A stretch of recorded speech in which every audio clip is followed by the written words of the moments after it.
Hello guys, আজকে তোমাদের আমি চকোবারের রেসিপিটা দেখাবো। তো প্রথমে তোমরা মিল্ক কম্পাউন্ডটা নিয়ে নেবে।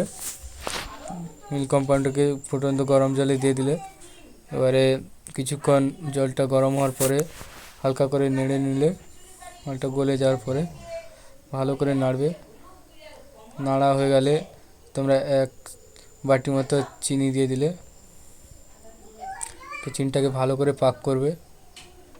তো পাক হয়ে যাওয়ার পরে তোমরা কিছুক্ষণ নেড়ে নেওয়ার পরে তারপরে তোমরা বাদামটা দিয়ে দেবে। তো বাদামটাকে ভালো করে পাক করবে, যাতে বাদামটা ভালো করে পাক হয়ে যায়। এবং বাদামটা পাক হয়ে যাওয়ার পরে তোমরা নাড়তে থাকবে কিছুক্ষণ, তারপরে মিল্ক দিয়ে দেবে। মিল্কটা হালকা হালকা করে নাড়তে থাকবে। তো মিল্কটা পাক হয়ে যাওয়ার পরে তোমরা একটু কিছুক্ষণের জন্য এটাকে ফোটাবে।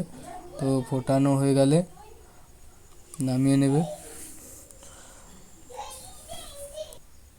তো নামানো হয়ে গেলে তো একটা বাটি নিয়ে তোমরা কাপের মধ্যে এগুলো করে ঢালতে থাকবে।